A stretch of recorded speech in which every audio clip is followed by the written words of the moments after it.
స్తోత్రాలు. మరోసారి మనం అందరం కూడా దేవుని సన్నిధిలో చేరి స్తుతించే దంత భాగ్యం ఇచ్చినందుకే స్తోత్రాలు. ఉదయకాల సమయంలో లెంట్ డేస్ గురించినటువంటి విషయాలు మనం ధ్యానం చేశాం. ఇప్పుడు ఉపవాసము చేయటం వల్ల కలిగే ఫలితాల గురించి మనం ధ్యానం చేయబోతా ఉన్నాం.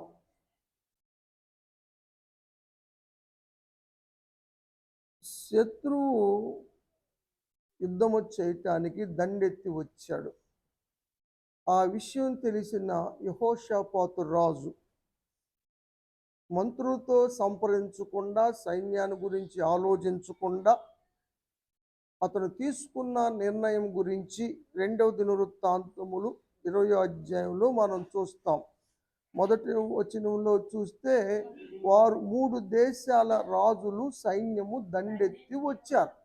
ఆ విషయము యెహోషాపాతు రాజు గారికి తెలియచేయబడింది. వారు దగ్గరలోనే ఎన్గేది దగ్గర ఉన్నారని, ఇంకెంతో సమయం లేదు వారు మన మీదకి దండయాత్ర చేయటానికి అన్న విషయం తెలిసినప్పుడు యెహోషాపాతు రాజు తీసుకున్న నిర్ణయం భయపడి దేవుని దగ్గర విచారణ చేయటానికి నిర్ణయించుకున్నాడు. మనసు నిలుపుకున్నాడు. ఏ పైనైనా చెయ్యాలంటే మనసు నిలవాలి. మనసుంటే మార్గం ఉంటుంది అంటారు కదా. మనసు లేనోడికి సాకులు ఉన్నాయి అంటారు. కాబట్టి మనసు నిలుపుకోవాలి. ఏమని నిలుపుకున్నాడు? దేవుని దగ్గర విచారణ చేయాలి. ఎలా చేయాలి? ఉపవాస దినము ఆచరించి దేవుని సహాయాన్ని వేడుకోవాలి అని నిర్ణయించుకున్నాడు. ఇక్కడ సైన్యం వచ్చి రెడీగా ఉంది మీద పట్టడానికి, దండెత్తటానికి. కానీ రాజుగున్న తీసుకున్న తీర్మానం ఆశ్చర్యాన్ని కలిగిస్తుంది. ఉపవాస దినాన్ని ప్రకటించాడు. అందరిని కూడి రమ్మన్నాడు. దేవుని దగ్గర విచారణ చేద్దామన్నాడు. దేవుణ్ణి బతిమిలాడదామన్నాడు. రాజుగారు చెప్పంగలే అందరూ వచ్చేసారు కదా. అంటే వాళ్ళు విధేయులైనటువంటి ప్రజలు అన్నమాట. విధేయులు కానివారు త్వరగా రారు, ఆ మాట వినరు. పాస్టర్ గారు చెప్పినా వినరు, దేవుడు చెప్పినా వినరు, ఎవరు చెప్పినా వినరు. వాళ్ళు ఇష్టమైందే చేస్తారు, వాళ్ళు అనుకున్నదే చేస్తారు. కానీ ప్రజలకు కూడా రాజుగారి మాటకు కట్టుబడి వచ్చారు. వారందరూ కూడుకొని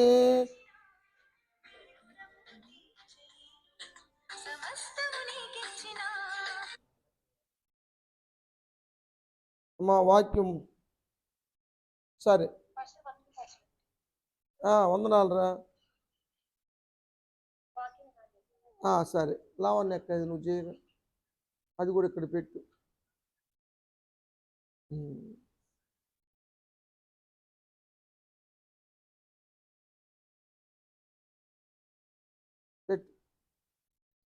దూర ప్రాంతంలో ఉన్న వాళ్ళు కూడా ఉపవాసం ఉన్నారు. హైదరాబాద్లో వాళ్ళు, కువైట్లో వాళ్ళు, ఇంకా చాలా దూర ప్రాంతాల్లో విదేశాల్లో ఉన్న వాళ్ళు కూడా ఈరోజు ఉపవాసం ఉన్నారు. మన సంఘం నుంచి వెళ్ళిన వాళ్ళు కూడా వాక్యం వినాలని ఉదయం అంతా విన్నారు. ఇప్పుడు సాయంత్రం వాక్యం కూడా వినాలని వారు ఫోన్లు చేస్తున్నారు. అదంతా ఇక్కడ పెట్టండి వాళ్ళ ఫోన్లన్నీ. సరే, ఉదయకాల సమయంలో మనం ధ్యానం చేసాం లెంట్ డేస్ గురించి. ఇప్పుడు ఉపవాసం చేయటం వల్ల కలిగే ప్రయోజనాల గురించి ధ్యానం చేద్దాం. యెహోషాపాతు రాజ్యం మీదకి 3 రాజ్యాల సైన్యము దండెత్తి వచ్చినప్పుడు అతడు యుద్ధానికి రెడీ అవ్వకోకుండా ప్రార్థన చేయటానికి, ఉపవాసం ఉండటానికి తీర్మానం చేసుకున్నాడు. మనసు నిలుపుకున్నాడని 2వ దినవృత్తాంతములు 20వ అధ్యాయంలో మనం చూస్తాం. అందరూ కూడి వచ్చారు. కూడి వచ్చి వారు ప్రార్థన చేశారు. 12వ వచనంలో ఆ, ఆ, మా మీదికి వచ్చు ఈ గొప్ప సైన్యముతో యుద్ధము చేయుటకు మాకు శక్తి చాలదు. ఏమి చేయటానికి మాకు తోచదు. ఎంత చక్కని ప్రార్థన కదా. ఇందుట్లో తగ్గింపు ఉంది కానీ హెచ్చింపు లేదు. అయ్యా, వచ్చేది గొప్ప సైన్యం, మేము వారితో గెలవలేము, శక్తి చాలదు, ఏం చెయ్యాలో కూడా మరి మాకేమి తోచటం లేదు, కాబట్టి మా దిక్కు నువ్వే అని ప్రార్థన చేస్తే దేవుడు అక్కడ ఉన్నటువంటి యెహజీయేలు అనేటువంటి వ్యక్తితో పరిశుద్ధాత్మ ద్వారా మాట్లాడాడు. దేవుని ఆత్మ యెహజీయేలు మీదకి రావటం, అతడు పరిశుద్ధాత్మతో నింపబడి ఆత్మ ద్వారా వారు చేయవలసిన సంగతి చెప్పటం జరిగింది. ఇక్కడ ఏమని చెప్పాడు అంటే, మీరు యుద్ధము చేయవలసిన పని లేదు, మీరు పక్షంగా దేవుడు యుద్ధం చేస్తాడు, కాబట్టి మీరు భయపడొద్దు, జడియొద్దు, మీరు పాడటానికి ప్రారంభించండి అని దేవుని ఆత్మ తెలియచేశాడు. ఉపవాస ప్రార్థన చేస్తే దైవ శక్తి పొందుకోగలుగుతాం, దేవుని శక్తి పొందుతాం, దేవుని సహాయము పొందుతాం అన్నది ఈ సంఘటనలో కనబడుతూ ఉంటుంది. కాబట్టి 22వ వచనంలో వాళ్ళు ఏం చేశారంటే, పాడటానికి స్తుతించటానికి ప్రారంభించగానే దేవుడు పని చేయటం ప్రారంభించాడు.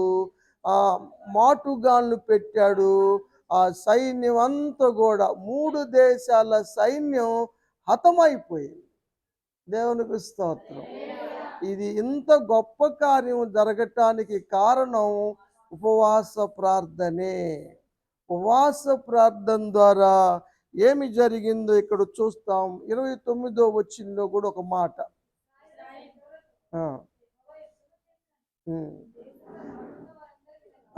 దేవుడు యుద్ధము చేశాడు, ఇశ్రాయేలు పక్షంగా జయమిచ్చాడు దేవుడు. ఈ జయానికి కారణము దేవుడు ఇశ్రాయేలు పక్షంగా యుద్ధము చేయటానికి కారణము వారు ఉపవాస ప్రార్థన చేయటం వల్లే. కాబట్టి ఉపవాస ప్రార్థనలు జయాన్ని కలిగిస్తాయి, జయాన్ని తీసుకొస్తాయి. మనకి ఏమి తోసని సమయంలో, మనం ఏమి చేయటానికి అర్థం కాని పరిస్థితుల్లో, మన శక్తి చాలని పరిస్థితుల్లో ఉపవాసం ఉండి ప్రార్థన చేస్తే దేవుడు సహాయం చేస్తాడు, జయ జీవితాన్ని ఇస్తాడు అన్న విషయము ఇక్కడ వాక్య భాగంలో మనం చూసాం. అది ఒకటి. రెండవది, ఉపవాస ప్రార్థన ద్వారా అసాధ్యమైన పనులు కూడా సాధ్యపరచబడతాయి. దయ్యము ఒక చిన్నవాడిని పట్టింది. దయ్యాలు వాడిని నాశనం చేయటానికి ప్రయత్నం చేస్తున్నాయి. చంద్ర రోగం అన్నారు కొందరు. ఏమిటి? సాయితాను పట్టటం, అగ్నిలో కనబడితే అగ్నిలో దూకటం, నీళ్లు కనబడితే నీళ్ళలో దూకటం, నాశనం చేసే ప్రయత్నం చేస్తూ ఉన్నాడు. ఎవరు? దెయ్యాలు. దెయ్యాలు సాతాను యొక్క అనుచరులు, అపవాది అయినటువంటి సాతాను సేవకులు దెయ్యాలు. దెయ్యం వేరు, సాతాను వేరు, రెండు ఒకటి కాదు. దెయ్యముల అధిపతి సాతాను. వాక్యములో ఉన్న అర్థం అదే, వాక్యము తెలియచేస్తుంది అదే. ప్రధాన కెరూబుగా ఉన్నటువంటి ప్రధాన దూత అతిశయించి గర్వించి దేవుని కన్నా హెచ్చించుకోవటం ద్వారా సాతానుగా మార్చబడ్డాడు. వాడిని అనుసరించినటువంటి వాళ్ళు దెయ్యాలుగా మార్చబడ్డారు. అందుకని సాతాను దయ్యములకు అధిపతి అయ్యాడు. వాడిని అపోలియోన్ అంటారు అని బైబిల్ గ్రంథంలో ఉంది. యాత్రికుని ప్రయాణంలో కూడా చూస్తాం. అపోలియోన్ అన్న పదాలు మనం దాంట్లో చూస్తాం కదా. ప్రకటన గ్రంథంలో ఉంది. ఆయన పాతాళానికి దూత అని, అబద్దోను అని, అపోలియోన్ అని సాతానుకి పేరు. ఈ పదాలు గ్రీకు పదాలు. అందుకని కొంతమందికి అర్థము కావు. అయితే యేసు ప్రభు వారు శిశువుల దగ్గరికి తీసుకొచ్చాడు వాళ్ళ నాన్నగారు. అయ్యా, నా కుమారుడికి దయ్యం పట్టింది, వాడు నీళ్ళ చూస్తే నీళ్ళలో దూక నాశనం పోతున్నాడు, అగ్ని చూస్తే అగ్నిలో దూకపోతున్నాడు, వాడిని కాపాడటం మా వల్ల కావటం లేదు, నా బిడ్డను సరిచేయలేకపోతున్నాము అని శిశువుతో చెబితే వారు ప్రార్థన చేశారు. ప్రార్థన చేసి దయ్యమా పో అన్నారు. కానీ ఆ దయ్యము పోలేదు. ఏది నీ పేరు చెప్పు అంటే దానికి మోగది. అది అందుకు ఆ దెయ్యము, పట్టిన దెయ్యం మోగది కాబట్టి అది చెప్పలేకపోతుంది. యేసు నామములో పో అని వీళ్ళు అంటా ఉంటే దానికి వినబట్టం లేదు. ఎందుకంటే అది చెవిటిది కూడా, చెవిటిది మోగది. అందుకని అది వదిలిపోలేదు, వీళ్ళ వల్ల కాలేదు. అప్పుడు యేసు ప్రభువు వస్తూ ఉన్నారు. ఆ నాన్నగారు ఆ పిల్లవాడిని తీసుకొని వెళ్ళి, అయ్యా, నా పిల్లవాడికి ఇలా దయ్యము పట్టి పీడిస్తుంది, నాశనం చేస్తుంది, నీ శిశువుల దగ్గరికి వెళ్ళాను, వారు ఎల్లగొట్టలేకపోయారు నాయనా, నీ వల్ల అయితే మా యందు కరుణ చూపి కరుణించి మాకు సహాయము చేయమని యేసు ప్రభువారిని అడిగారు. ఇది మార్కు సువార్త 9వ అధ్యాయం 22 నుంచి నేను చెప్పాను. ఇప్పుడు అగ్నిలోను 25 చదువుదాం. అందరూ గుమ్ముగూడారు యేసు ప్రభువారు వచ్చేలకే. అప్పుడు యేసు ప్రభువారు అన్నారు, మూగవైన చెమిటి దయ్యమా వాడిని వదిలిపో అని యేసు ప్రభువారు గద్దించగానే అది వాడిని గిలగిలలాడించి వదిలిపోయింది. యేసు ప్రభువారు ఆజ్ఞాపిస్తే దయ్యము వదిలి వెళ్ళిపోయింది. వాడు చచ్చిన వాడిలాగా పడి ఉంటే చచ్చిపోడు అనుకున్నారు. యేసు ప్రభువారిని లేపి కూర్చోబెట్టాడు, చేయబట్టి లేపాడు. ఇప్పుడు శిష్యులకు డౌట్ వచ్చింది. అందరం ముందు అడిగితే కొంచెం క్షేమంగా ఉంటుంది కదా. అందుకని ఏకాంతంగా ఒక గదిలోకి వెళ్ళినాక, ఒక ఇంటిలోకి వెళ్ళిన తర్వాత యేసు ప్రభువారిని శిష్యులు అడిగారు, అయ్యా, మేమెందుకని ఆ దయ్యమును ఎల్లగొట్టలేకపోతేమి అని యేసు ప్రభువారిని అడిగారు. అప్పుడు యేసు ప్రభువారు చెప్పిన సమాధానం ఏమిటంటే, అలాంటిది వదిలిపోవాలంటే ప్రార్థన వలనే. అక్కడ అంకె ఉంటుంది. ఏం ప్రార్థన అది? ఉపవాస ప్రార్థన. ఉపవాస ప్రార్థన వల్ల తప్పక ఇలాంటిది వదిలిపోయిద్ది. లేకపోతే ఉపవాస ప్రార్థన లేకుండా నువ్వెంతగా ప్రార్థన చేసినా అలాంటిది వదిలిపోవుట అసాధ్యము అన్నాడు యేసు ప్రభువు. ఉపవాస ప్రార్థనలు చేస్తే అసాధ్యమైనవి కూడా సాధ్యపరచబడతాయని యేసు ప్రభువారు ఇక్కడ చెప్పారు. మరి శిశువులు మరి ఉపవాస ప్రార్థన ఎందుకు చేయలేకపోయారు? సరే, 2వ అధ్యాయంలో ఈ మాట చూస్తాం. 18వ వచనం మార్కు సువార్త. యోహాను శిష్యులు ఉపవాసం ఉంటారు, నేర్పాడు యోహాను గారు. కాబట్టి వాళ్ళు శిష్యులు కూడా ఉపవాసం ఉంటున్నారు. పరిసయ్యులు కూడా వారానికి 2 సార్లు ఉంటారు ఉపవాసం. వాళ్ళు నేర్చుకున్నారు, వాళ్ళు చేస్తున్నారు. కానీ యేసు ప్రభువారి శిష్యులు మాత్రం ఉపవాసం చేయటం లేదు. అందుకని కడుపులో దాచుకోలేని కొంతమంది ఉంటారు కదా. అందుకని యేసు ప్రభువారి దగ్గరికి వెళ్ళి, అయ్యా, యోహాను శిష్యులు ఉపవాసం ఉంటున్నారు, పరిసయ్యులు ఉపవాసం ఉంటున్నారు, మరి నీ శిష్యులు ఎందుకని ఉపవాసం ఉండరు అని యేసు ప్రభువారిని అడిగారు. అప్పుడు యేసు ప్రభువారు చెప్పాడు, ఇక్కడ పర్టికులర్గా యేసు ప్రభువారు తాను పెళ్లి కుమారుడని చెప్పినట్లయింది. ఆ పెళ్లి కుమారుడు తనతో ఉన్నప్పుడు పెళ్లి ఇంటి వారు ఉపవాసం ఉంటారా? ఉంటారా? ఉండరు కదా. ఆ పెళ్లి కుమారుడు ఉన్నంత వరకు ఉపవాసం చేయరు. ఆ వంటలు పెట్టి ఈ వంటలు పెట్టి ఏ రకరకాల పిండి వంటలు ఆ, అన్ని చేస్తూ ఉంటారు. ఉపవాసానికి తావుండదు.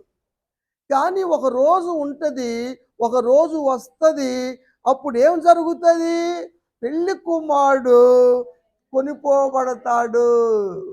ఆ దినము నుంచి నా శిష్యులు ఉపవాసం ఉంటారు అని చెప్పాడు యేసుప్రభు. అంటే యేసుప్రభు సిలువ వేయబడి మరణించి పరలోకానికి ఆరోహణమైందాక శిష్యులు ఉపవాసం ఉండలేదు. ప్రార్థన కూడా గట్టిగా చేయలేదు, నిద్రపోయే బాబతుగా ఉన్నారు. మేడ గదిలోనే వారి యొక్క ప్రార్థన, ఉపవాస ప్రార్థన ప్రారంభించబడింది. అందుకని వారు ఎల్లగొట్టలేకపోయారు. మరి యేసు ప్రభువారు ఎందుకు ఎల్లగొట్టగలిగాడు? యేసు ప్రభువారు ఉపవాసం ఉన్నారు. యేసు ప్రభువారు శిష్యులు ఉపవాసం ఉండలేదు, కానీ యేసు ప్రభువారు ఉపవాసం ఉన్నారు. ఆయన బాప్తీసం తీసుకున్న కాడ నుంచి, ఆయన సేవ ప్రారంభించే నాటికాడ నుంచి ఆయన 40 దినాలు ఉపవాసం ఉన్నారు. కొంతమంది అంటారు బైబిల్లో 40 రోజులు ఉపవాసం ఏడ ఉందయ్యా అంటారు. మరి ఏం చదువుతున్నారో నాకు అర్థం కావట్లేదు. మత్తయి సువార్త 3వ అధ్యాయం 4వ వచనం.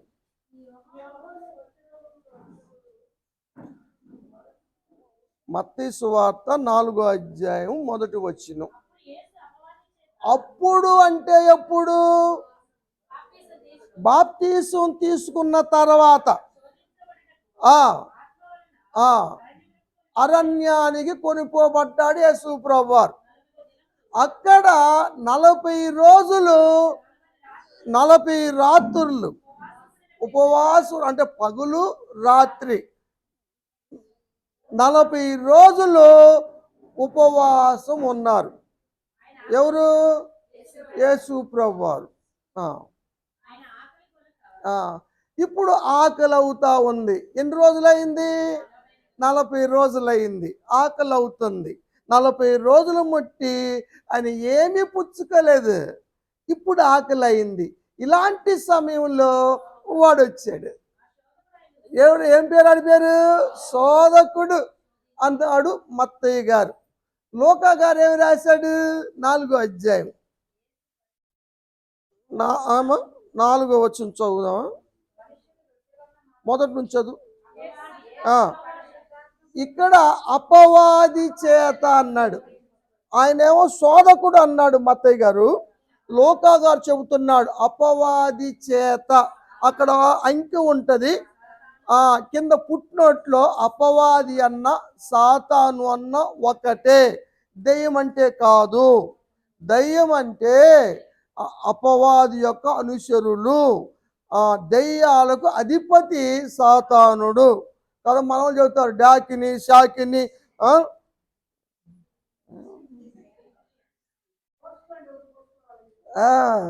బేతాళ. సరే వద్దులే, మనం అంటే ఎందుకు కానీ. అపవాది చేత యేసు ప్రభువారు శోధించబడ్డారు. ఉపవాస దినాల్లో శోధనలు కలుగుతాయి. కాబట్టి మనం ఈ 40 రోజులు ఏం చేయాలి? యేసు ప్రభువారు ఏ విధంగా శోధకుడైన అపవాదిని జయించాడో మనం కూడా ఆ విధంగా జయించాలి. 4వ వచనం. సాతాను అంటాడు, నువ్వు దేవుని కుమారుడు అయితే ఈ రాళ్లను రొట్టెలుగా చేసుకొని నువ్వు తిను, ఎందుకంటే నీకు ఆకలి అవుతుంది కదా. ఇప్పుడు యేసు ప్రభువారు రాళ్ళారా రొట్టెలు అవ్వండి అంటే అయ్యే కదా. కానీ అప్పుడు యేసు ప్రభువారు దెయ్యం మాటినట్టు అవుతుంది, శోధనలో పడిపోయినట్టు అవుతుంది, శోధన జయించినట్టు అవ్వదు. అందుకని ఇక్కడేం జరిగింది? ఆ, ఆ, అని రాయబడి ఉంది. యేసు ప్రభువారు వాక్యాన్ని చెప్పాడు. ఎక్కడ రాయబడి ఉంది? ద్వితీయోపదేశకాండం 8వ అధ్యాయంలో రాయబడింది. అంటే యేసు ప్రభువారు ఏం చెప్పారు? ధర్మశాస్త్రం చెప్పారు. ధర్మశాస్త్రములో ఉన్న విషయాలు చెప్పారు యేసు ప్రభువారు. తర్వాత 8వ వచనం, మరలా పైకి తీసుకెళ్ళాడు అపవాది. ఆ, ఆ, ఆ, ఆ, ఆ, ఆయనతో చెప్పాడు, ఇవన్నీ నీకు ఇస్తా, ఇదంతా శ్రమలు ఎందుకు, నువ్వు శ్రమలు పడటం, సిలువ పడటం, ఇదంతా ఎందుకు, నాకు ఒకసారి ఇటు కొట్టు, ఒకసారి నమస్కారం చేసావనుకో నేను ఇచ్చేస్తా. ఇప్పుడు సాతానుదా ఈ లోకం అన్నాడు. ఇదంతా నాది, ఈ లోక మహిమంతా చూపించాడు, ఇదంతా నాది, నువ్వు నా నమస్కారం పెడితే నీకు ఎత్తా అన్నాడు. మరి వీళ్ళేమో యేసు ప్రభువారిది అంటున్నారు రాజ్యం, సాతానేమో నాది అంటున్నాడు. ఏది రైట్?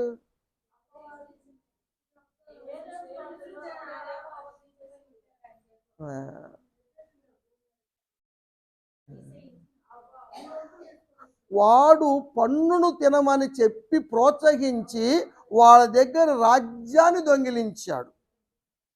వాడు దొంగ, అబద్ధికుడు. ఆదాము అవ్వలకు దేవుడిచ్చాడు సృష్టి మీద అధికారాన్ని, మహిమా ప్రభావములను వాళ్ళకు ధరింపచేశాడు. కానీ ఈ పన్ను మీద ఆశ చూపించి దాన్ని సాతానుగాడు లాగేసుకున్నాడు. ఇప్పుడు ఆ లాగేసుకున్నది నీకు ఇస్తా. అందుకని యేసుప్రభువు చెబుతాడు, లోకము దుష్టుని వశములో ఉన్నది అని. వాక్యాలు గుర్తుపెట్టుకోవాలమ్మా. కాబట్టి అప్పుడేం చెప్పారు యేసుప్రభువు? దేవునికి తప్ప ఎవరికి మొక్కకూడదని రాయబడి ఉంది. యేసుప్రభువు రాయబడిందే చెప్పాడు. సాతాను నాకు వాక్యం తెలియదు అనుకున్నాడు యేసుప్రభువు అని. నువ్వు దూకితే నీ కాళ్ళకు రాయి తగలకుండా దూతలు ఎత్తి పట్టుకుంటారని వాడు వాక్యం చెప్పాడు. ఎవడు? సాతానికి వాక్యం ఏడది?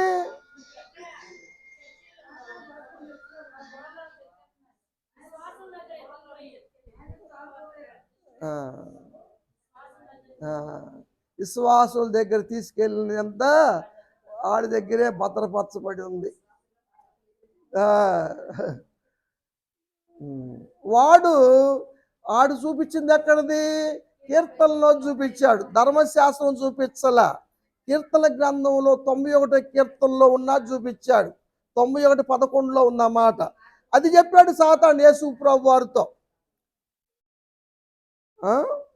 యేసు ప్రభువారు మరలా వాక్యములో రాయబడి ఉంది అని యేసు ప్రభువారు మరలా అపవాదికి చెప్పాడు. 12వ వచనం,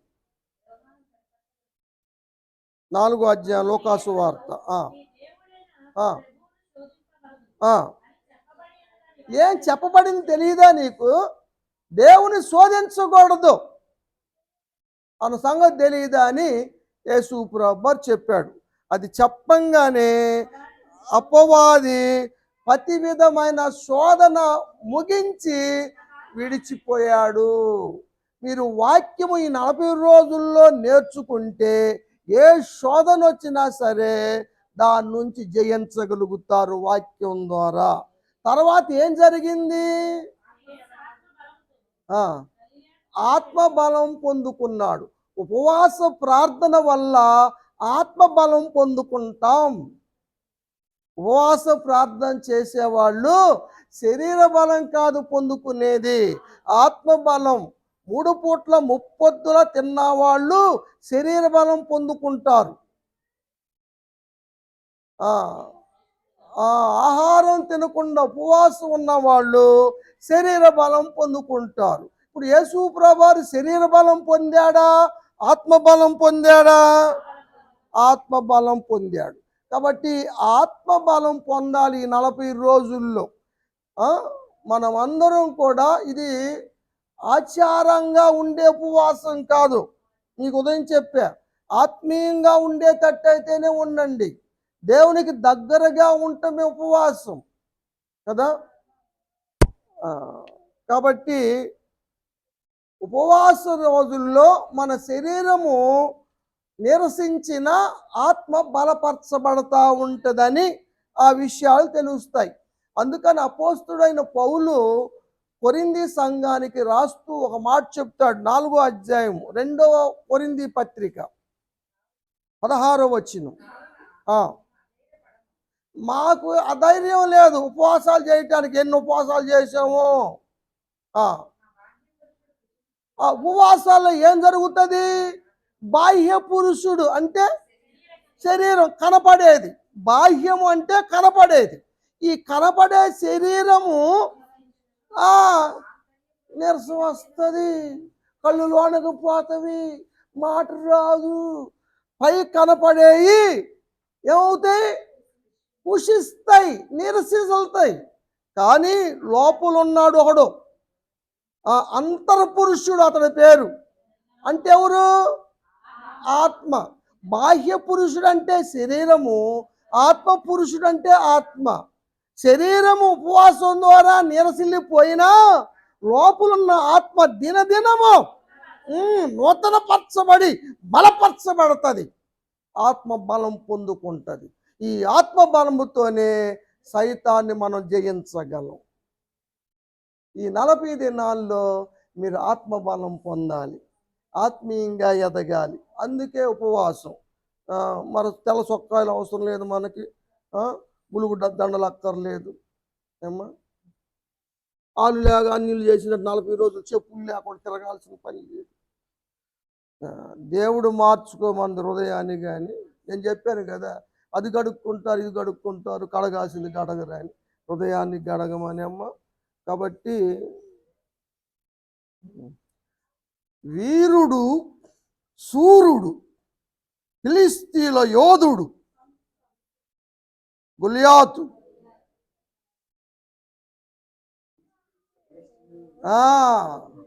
వాడిని చూసి అందరూ భయపడి వణికిపోయారు.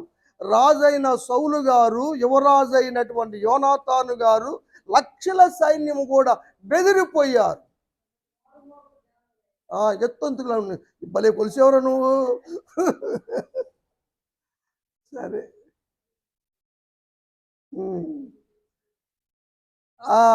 వాడు 40 రోజులు సవాల్ చేస్తున్నాడు.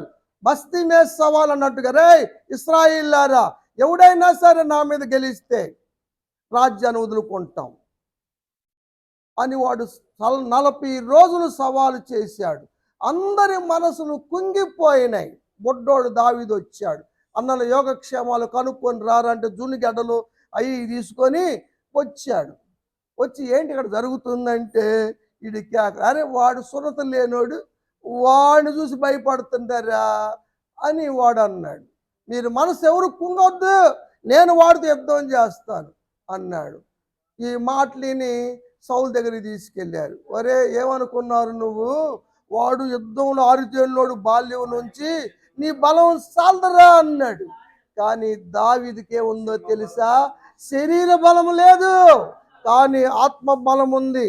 అందుకని 17వ అధ్యాయంలో ఒక మాట రాయబడింది. 1 సమూయేలు గ్రంథం 17వ అధ్యాయము 50వ వచనం. దావీదు ఫిలిష్తీయుడు కన్నా బలాఢ్యుడయ్యాడు. దేవునికి స్తోత్రం. ఎంత మాట రాశాడు కదా. వాడు యోధుడు, కండల బండ ఎత్తు కూడా చెబుతున్నావా కదా. అలాంటి వాడిని ఒడ్డాడు కర్ర తీసుకొని వచ్చాడు, కొట్టి చంపాడు. ఏంద్రా నీ కుక్కనరా, కర్ర తీసుకొస్తాను ఏంద్రా అన్నాడు వాడు.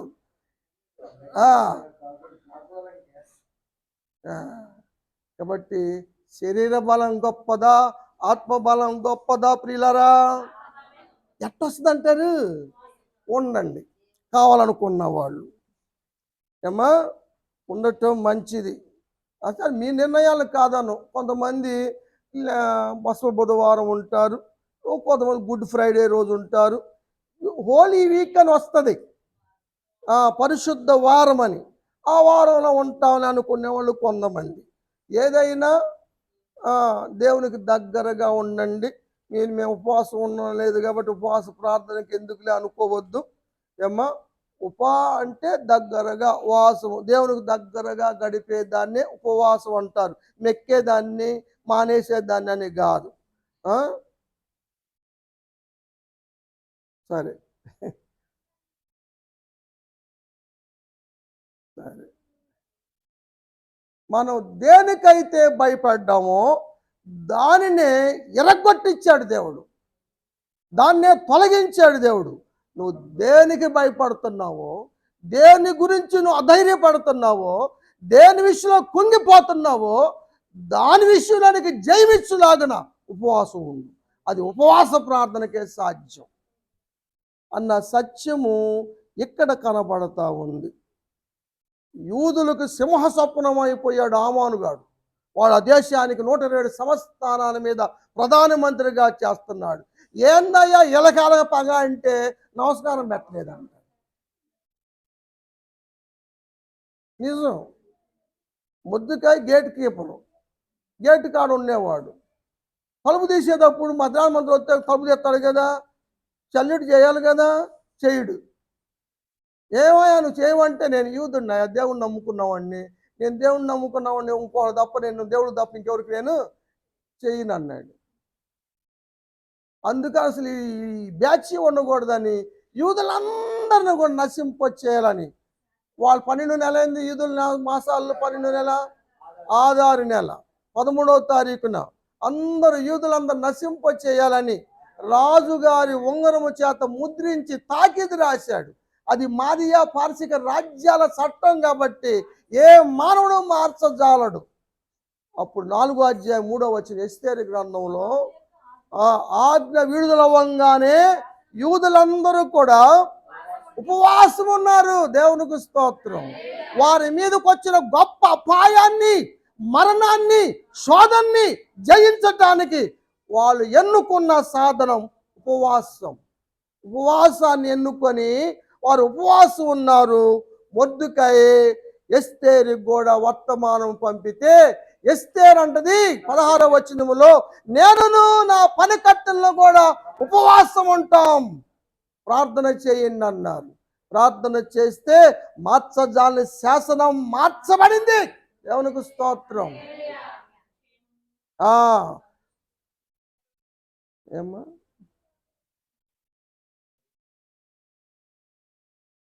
9:13 చూడు.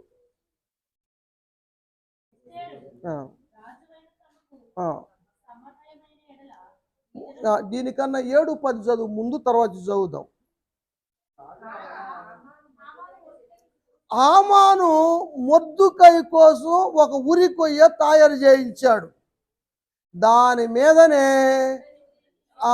వాడినే ఉరి తీశారు కదా. అలా జరగటానికి కారణం ఏంటంటారు? ఉపవాస ప్రార్థన. దేవునికి స్తోత్రం. ఎవడు తీసుకున్న గోతులో వాడే పడ్డాడన్నట్టుగా, ఎవడు తలంచిన చేటు వాడి నెత్తి మీదకే వచ్చినట్టుగా జరిగి తీరతాయి. నిజం జరిగింది. అక్కడ వాడితో పోయిందా? వాడికి ఒక 10 మంది కొడుకులు ఉన్నారు. ఎస్తేరు చెబుతుంది, రాజుగారండి ఈడు చచ్చాడు, ఈడు సంతానం ఉంది 10 మంది కొడుకులు, వాళ్ళు కూడా ఉరి తీయమంది. వాళ్ళు కూడా ఉరి తీసేశారు. అంటే వంశం నిర్మూలించబడింది. నేను యూదుల్ని నిర్మూలన చేద్దాం అనుకుంటే ఈడు వంశం నిర్మూలమైంది. దేవుని బిడ్డలో జోలికి వెళ్ళకూడదు కదా. దేవుని బిడ్డల జోలికి వెళ్తే ఆషామాషిగా ఉండదు. 25వ వచనం రాశాడు, 9:25లో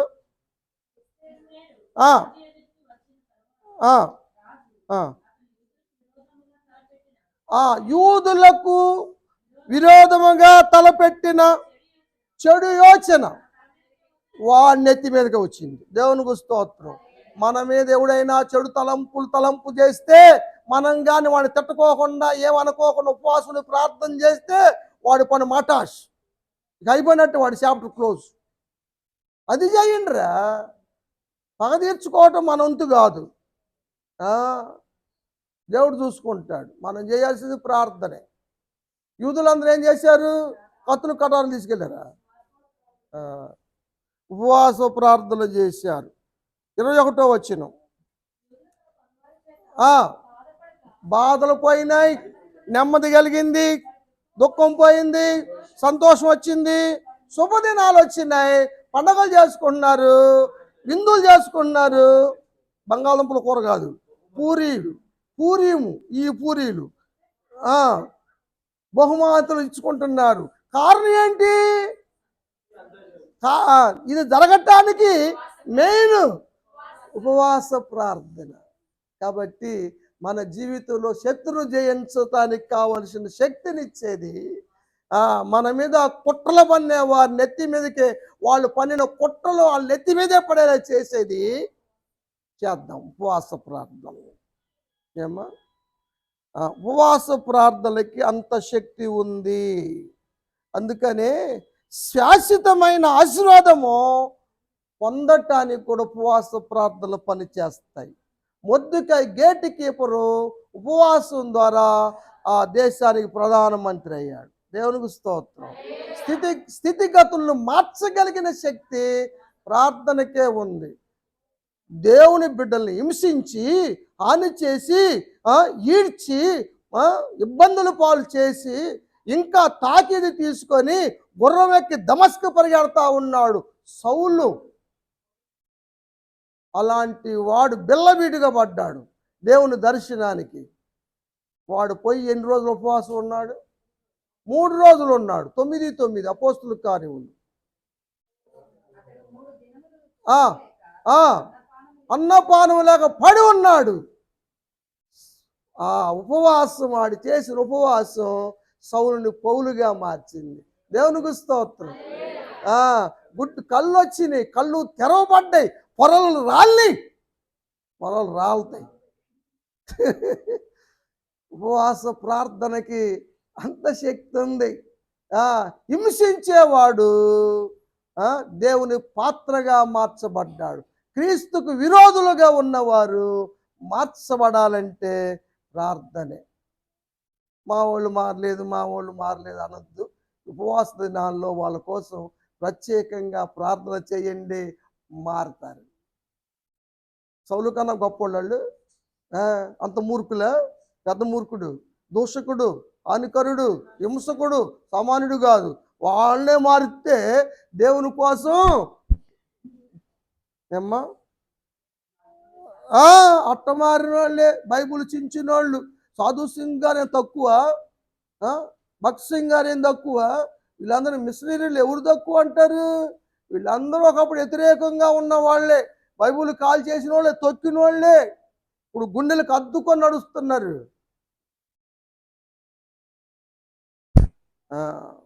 ప్రపంచంలో ఉన్న పుస్తకాలు ఏ పుస్తకం బతుకులు మార్చలేదు, కానీ బైబిల్ గ్రంథం బ్రతుకులు మార్చింది.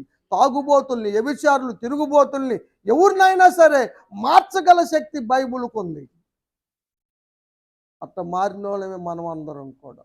జీవం కలిగినటువంటి దేవుని యొక్క వాక్యము మనం చూస్తూ ఉన్నాం కదా. జకరియా గ్రంథం 8వ అధ్యాయం. టైం అయింది, ఇంకా 2 వచనాలు చెప్పి ముగిస్తాను. 8:19.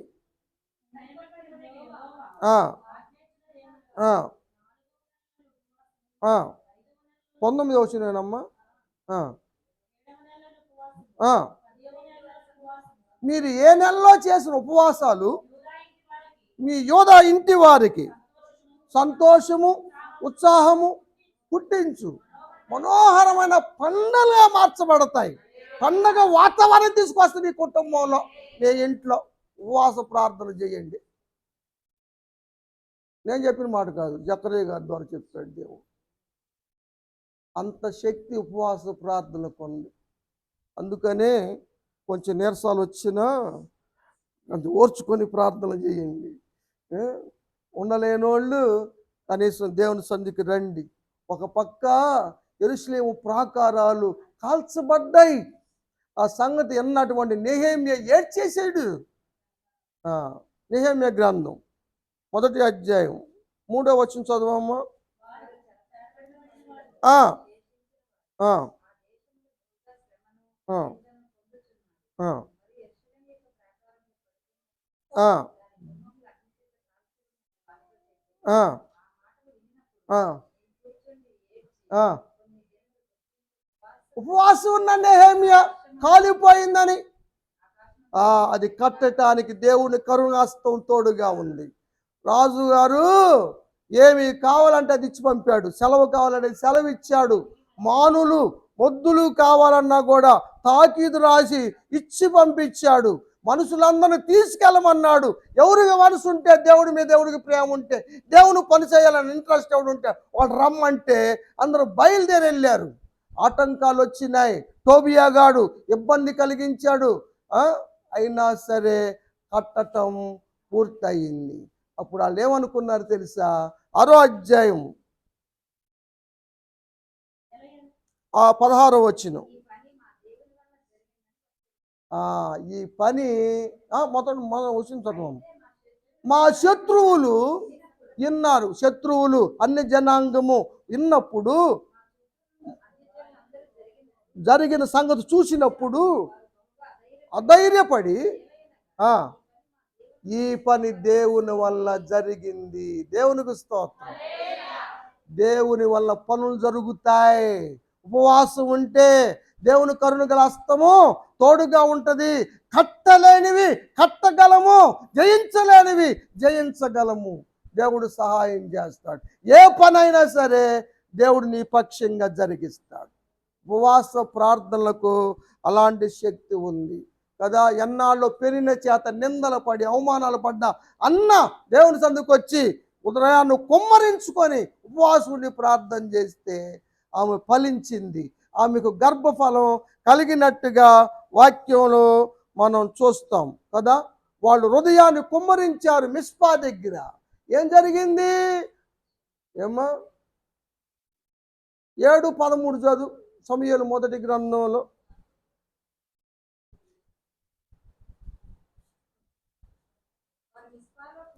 ఆ 13 చదువమ్మా.